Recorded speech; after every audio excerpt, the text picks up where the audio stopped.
You talked about the election of 2016 when things were going to go south, that if Hillary was going to win, you guys were ready. You must have been with a militia or something like that, ready to go back and take over the government. Is that true? Oh, yeah. So this was, I mean, we'll speak of this in a lighthearted way now. Lots changed. But so, yeah, it was during the election, and things were just happening like crazy, and everything was shifting. But as you're watching the campaign, it was so obvious that Hillary was BSing everybody. Like, it was so clearly obvious. And even when people had the proofs and accusations of everything from Benghazi to Oklahoma City federal buildings, all that stuff, all she had to do is flip the script, and nobody would pound her more about it. She was so good at let me say she was good. Trump wasn't necessarily the best at his game, because when they would go through a debate, he would start on to something about Benghazi or about those women that Mr. Clinton raped, right? So all she had to do, though, was simply say something about his hair, about what he said on Twitter, something to just distract him and get him focused on just embarrassing him just a little bit, and it immediately took him off, and nobody would ask the questions and then dive more into those topics. Yeah, and I thought he could have been a little more, I started feeling hit it, if you will, because there was times when he did get some good stabs in there, but other times it was like, come on, man, he's sitting back, and it's like, throw it.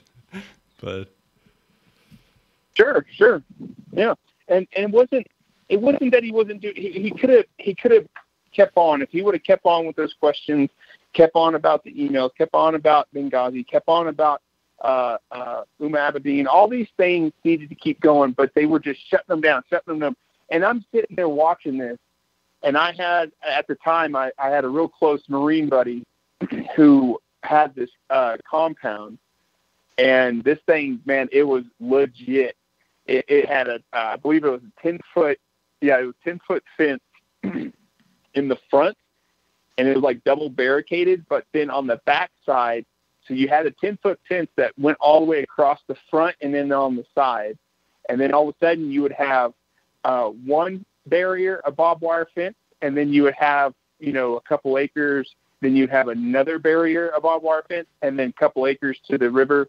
And then you would have another barbed wire fence. So it was legit. And we loaded up with, you name it, man. We had, oh my God, I don't know, about $2,000-3,000. This is just myself, my own stash, about $2,000 or $3,000 in ammo for myself. I had about, I don't know, maybe 2,400 in guns, from AR to shotguns. I had a Glock, and I even had a rifle. We loaded up on so much tannerite and stuff like that, and he had, oh my God, he had hidden compartments all over the place in his in the house we were at, on the property, on the compound.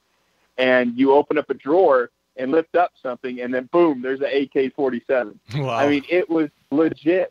And our buddy who was with us, he was an ex-cop, an ex-sheriff, and he was also a Army vet.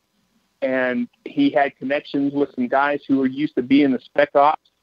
And they were up in the mountains and stuff like that, and they were all talking about this, like this could go this way, and you just felt it.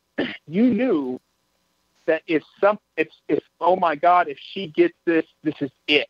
We have literally let the country go, and here we go. It's time. We've got to take it back. We cannot let her do this. We cannot be that stupid to watch her do and say these things and manipulate the whole system, and see all these bad guys like George Soros, like, funding her campaign. And you watch how George Soros made his millions, and it was from killing his own people by giving them to the Nazis. You know what I mean? So, and there's more to that story now too, because it sounds like instead of using George Soros' own money, it sounds like he was using taxpayer money to pay off these protesters.